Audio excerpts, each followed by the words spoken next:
my friends. It's Pat Giles here, Patricia G, aka Grammy Pat. But you can just call me Pat.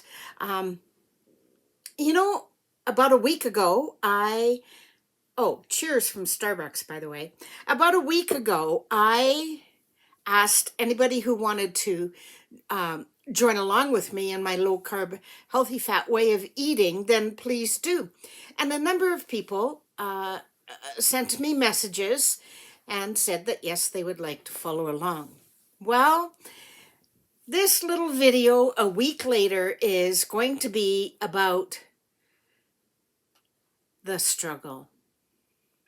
The struggle is real.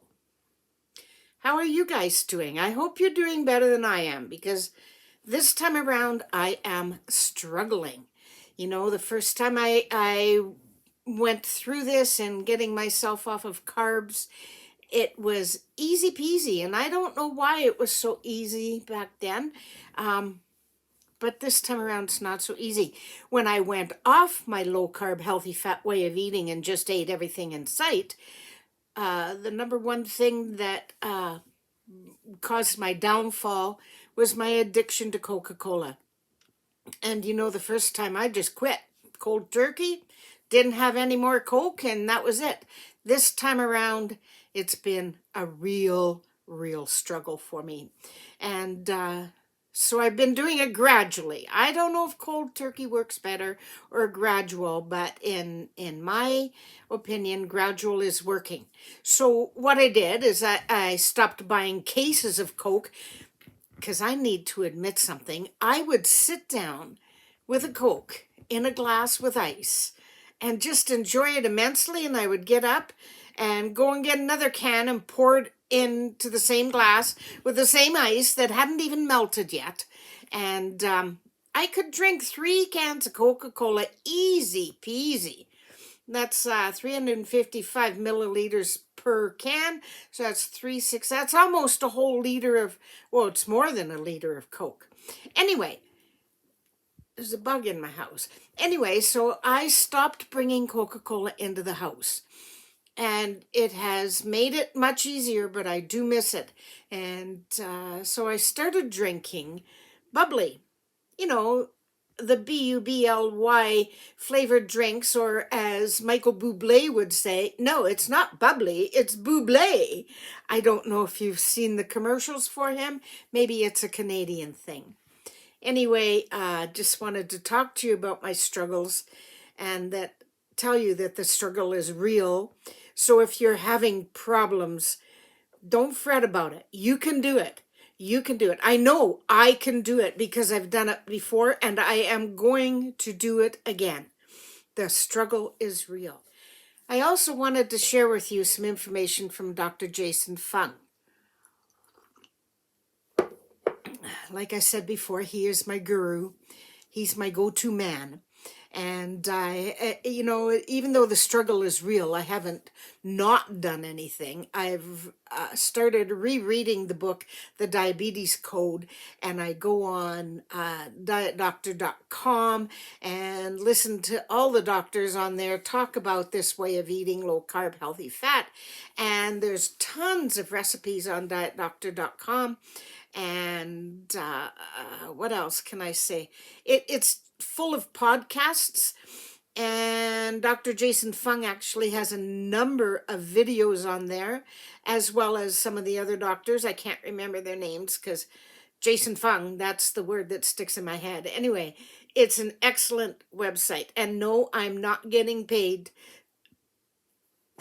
I'm not getting paid to say that.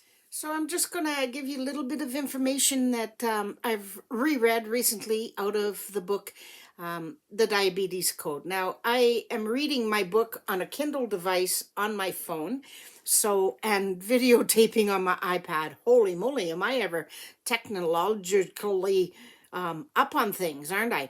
Anyway, in his book, The Diabetes Code, in the very beginning of it, he writes that you can't use drugs or devices to cure a dietary disease, and that diabetes is a dietary disease. he goes on with the idea that diabetes is caused by our body's reaction to the insulin response to the overconsumption of carbohydrates. And it's so very true. You know, I check my blood sugar not as regularly as I should, but once in a while. And if I have a meal high in carbohydrates, my blood sugar is way out of whack. But if I keep my meals to low carb meals, then my blood sugar is very controllable. So based on those ideas, he says the best and most natural way to reverse the disease is to reduce consumption of carbohydrates. A low-carb diet for treating obesity is not only being practiced now by hundreds of doctors around the world, but is supported by more than 75 clinical trials and blah, blah, blah, blah, blah, blah. Now, I'm in Canada, and I must say that they revamped the Canadian Food Guide last year, or about 18 months ago. And even though the society, the doctors, the therapeutic nutritionists pushed for inclusion of low carbohydrate in your diet, the Canada Food Guide did not pick up on this. Although in Australia, they did. Interesting, isn't it? And Dr. Fung goes on to say that clinical trials are proving that low-carb diets work. It says here that at the 1-year mark of clinical trials, researchers found that 97% of patients had reduced or halted their insulin use, and 58% no longer had a formal diagnosis of diabetes. You know, when I first read this book 1.5 years ago, I didn't believe that, because as a nurse, it had been ingrained in my head, so much so that diabetes is a chronic disease. There is no cure for it. There's only just treating the symptoms. That I believed that. And I couldn't believe the new data that was coming out. My brain refused to believe it. But I am starting to believe. I am a believer that low carb way of eating, low carb, healthy fat way of eating. Okay. I've sort of focused on diabetes here, but I do want to get into the low carb, healthy fat way of eating and what should you eat, and meal plans and all that kind of stuff. I'm not a meal plan type of person.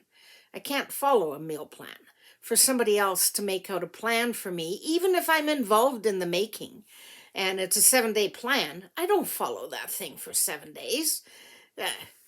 These things happen during the day. Days change, etc., etc. So I'm not a meal planning sort of person. And as for the foods you can eat, there's a number of them. And there's a number of not to eat foods. So I go by mainly the not to eat foods. That is, anything with carbohydrates that's looks like carbohydrates. That's your pastas, your rice, your potatoes, bread, bagels, all that good stuff. But it's not good stuff. Those types of things I am keeping out of my diet.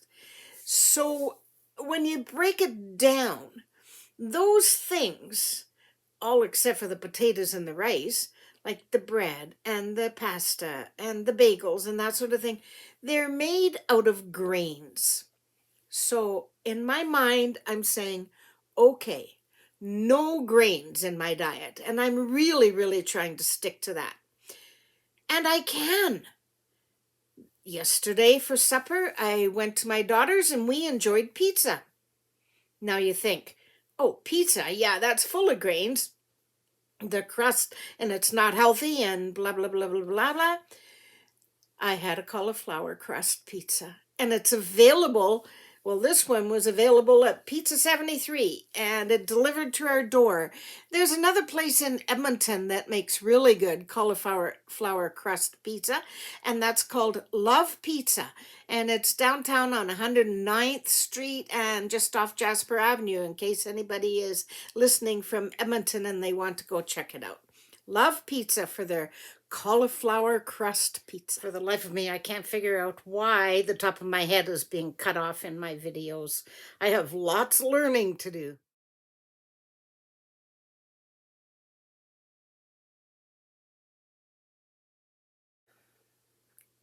Some of the things that I can eat that I love are avocados. They're very good for you. Salad. I love salad. And then when I went off my low carb, healthy fat way of eating last September, I quit eating salad of all things. I love it. So I've incorporated that into my way of eating. Again, salad, you can make all different kinds of salads. You don't have to have high fat or high calorie or high carb dressing. I like my salad with just a little sprinkle of olive oil. And what else do I like eating? Eggs. This morning I was really quite hungry, so I thought 1 egg, that's not going to do it for me, so I ate 3 eggs. There's nothing wrong with eating 3 eggs. But you know what I did? I added a bagel to that. I didn't need that bagel. Real. Those eggs would have satisfied me. I just had the bagel in the freezer and I saw it there, so I thawed it out and I ate it. No more. I don't need to do that. I could have just had the 3 eggs. I could have made a lovely omelet with the 3 eggs and added vegetables of any different kind that I happen to have in the house. And a little bit of cheese sprinkled over it. That would have worked. Anyway, as for food lists and meal plans and that sort of thing, you can find those on dietdoctor.com.